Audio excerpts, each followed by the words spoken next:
everybody. In this episode, I want to go over how you know it's time to pivot in your business and what that looks like. And I want to demonstrate this by telling you about the times in my life where I've been required to pivot in my business. Before we get into it, though, if you get value from these episodes, do us a favor, give us some love. Hit the button on Apple iTunes, give us some stars, leave a comment. If we're doing a good job, let us know. If we're not, tell us that too. But at least just let us know how you could get more value from these episodes if you're going to do that.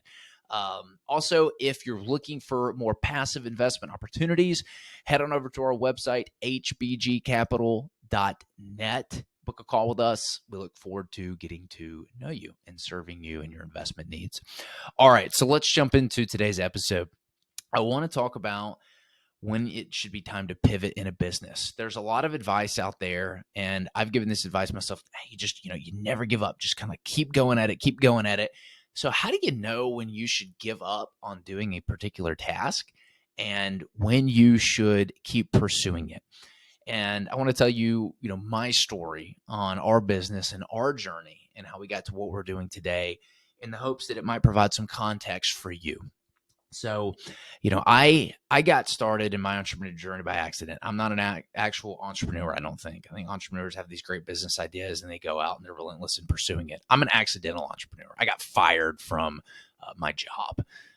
And that is what basically set me on this kind of experiment for 6 months. And it took me about 6 months to make money myself. And once I figured out how to make money myself, I was absolutely hooked. I joke that entrepreneurs are the only ones crazy enough to work 100 hours a week so they don't have to work 40. And that was me. I don't think I made a whole lot of money the first 2 years.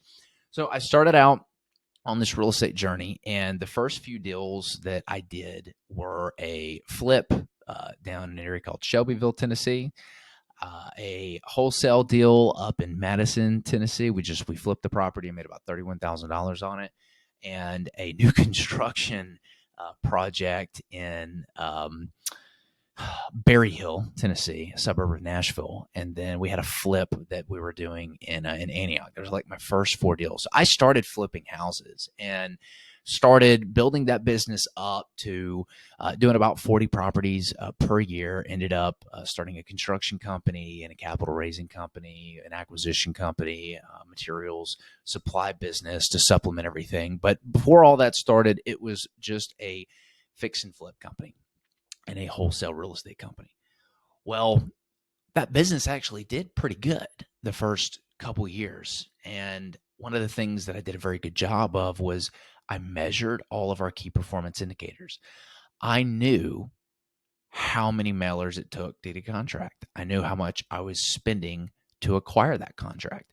I knew how much money to spend to get a certain amount of phone calls to ring. I knew how many phone calls booked an appointment. I knew how many appointments booked a contract. So I had this nice, neat funnel on my spend. And so I was tracking everything from my key performance indicators with my marketing to the margins on all of our real estate deals. And at the time, man, we were flipping properties and doing making like 35 to 50 grand per flip on like a $200,000 to $300,000 property.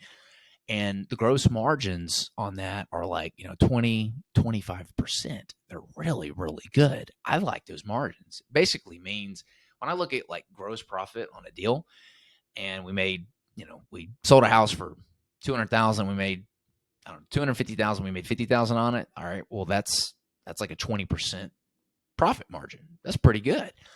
I knew that the market could take a 20% hit in the 4 or 5 months it took us to flip it, and we would still be okay. And so I liked that. From a risk standpoint, that told me we were in the right area. Well, over time, fast forward a couple of years, and I noticed things were changing in our KPIs. One, our number of the cost to acquire a contract went from like $3,000 all the way up to $6,600.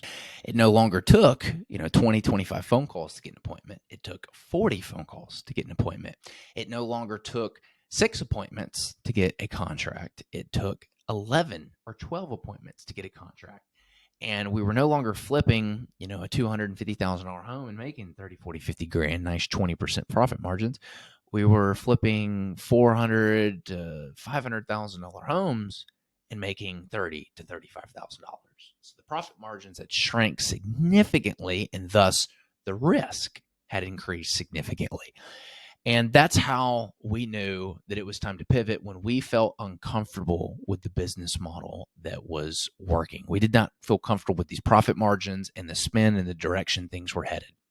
Now, at the time, we had luckily we had acquired this property that had been fire damaged, and we acquired it for less than what the land was worth. So we knew that there were builders out there building houses on land that they paid more for than what we could buy this, kind of half burned down house for. And we're like, well, dude, the foundation's still good and half the home's still good. What if we just cut out all the black framing, hire a structural engineer, get the city inspectors involved, and see if we can't make this work? And that's what we actually did. And we basically built and sold this house and made 3 times as much money in less time than we were doing this full gut remodel around the corner.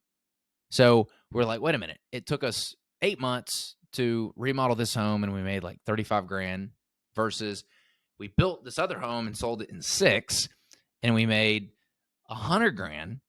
Why are we rehabbing houses? And at that point, we made a pretty big decision. We decided to pivot and just do new construction spec. We pivoted. And when we cut that out, like, it was great. Like, we were doing infill deals. We were the builders, so we didn't have to pay a builder fee. So all of a sudden, like, we had a lot of opportunities that were a deal for us that weren't a deal for other people. And we just went ham with these tear down, build to spec deals, where we'd go to these areas that the city had rezoned the whole area to like a higher density. And we would tear down these old crack houses, and we would build 2 really nice new homes in its place. And this strategy worked really well up until COVID hit. And even during COVID, it still worked well. But the aftermath of COVID, the rise in energy prices due to the supply chain issues, due to the war in Ukraine, like, all these things kind of went together. And all of a sudden, the price of construction just shot up through the roof. Man, it was crazy. We were getting emails every month from supply places like Lansing saying there's been an increase, there's been an increase, there's been an increase. And at the same time this was going on, the Fed started raising rates on all of the basically all the asset classes. They started raising interest rates, which influenced the appreciation rate of the homes. Because at the time, you had crazy inflation in your construction costs, and you felt it on the front end. But when you went to sell the home on the back end, the same forces that were causing increases in construction costs were the same forces that were causing home prices to appreciate. Well, now interest rates have come in and capped your exit. Your exit is no longer growing, but your construction costs are. And so that squeezed margins. And so at the time we were building these really, really nice homes, $600,000, $700,000, $800,000 in around the core Davidson County. And we were like, holy cow, like, we went from these like 20, 25 really sexy profit margins down to like, 8, 9, 10, 11, 12%. We didn't like that. And at the time, we were getting ready to build quite a few homes, and we got a knock on a door from a national builder who saw that we were developing these lots to go vertical on a lot of these homes. And they said, hey, we want to buy your finished pads from you. And we said, well, I'm sorry, but we're going to build on this and it's not for sale. And they said, well, we'll offer you this for it. And we said, well, now it's for sale. And so we took that deal, and it was one of the better deals that we've ever done. And that's how we got into doing a lot of land development. And so we ended up doing multiple other land development deals, and just saw that it didn't have the crazy price appreciation that all of your new construction vertical SKUs did. And that allowed us to add doing land development to our portfolio. This wasn't like a full business model pivot. We're still building homes, but we realized that due to the interest rate risk and the rise in all the costs and the extended timeframes it took to build these super nice semi-custom homes, we had to pivot. And we ended up pivoting to doing entry-level housing. And so, like, at this point, like, this price point did not see any blip in the aftermath of COVID and interest rates. The homes that are in that, like 350 and less price point, that first-time home buyer home, that home buyer that a millennial that makes up over 30% of the home buying population, can buy, because less than 10% of homes that are being built are like qualify for entry level housing that like these millennials can buy. They're at prime home buying age and there's no inventory out there. So we saw a huge opportunity to again pivot in what our product was, and at the same time add this land developing to our portfolio. So we were just listening to the market, kind of feeling things squeeze us. And that's how we knew it was time to pivot, when we didn't like how the business model was currently working out. And when you're scratching your head going, how did this used to work and it's not now? Pay attention. Make sure you're measuring everything and see if the numbers are telling you whether or not it's time to pivot. We pay attention to the numbers. I want to see really nice profit margins of 20, 25% on all of our deals. And if they're not, then now it's time to start asking the question, do we need to continue with this current model that we're doing at the rate that we're doing it? And I'll tell you, it can present many opportunities, which is how our supply company got born. The stress and rise in all the construction materials forced us to go overseas and get creative. And again, I did an episode about the 3 R's for business and life. And one of those R's was resourcefulness. We could have been one of those that just sat there and said, hey, we're going to just close up shop. We're not going to build anymore. It's too expensive. None of the places in town have anything that makes sense for us to build. We're just going to give up. Or we can say, all right, let's get resourceful. Let's go overseas. Let's see what importing some of these things look. Let's see what other countries have these products priced at. And we discovered you could literally buy building products landed and shipped for 20 to 30 cents on the dollar for what you can get it for in the United States. And it's even better quality sometimes. This opened up our eyes to whole new possibilities.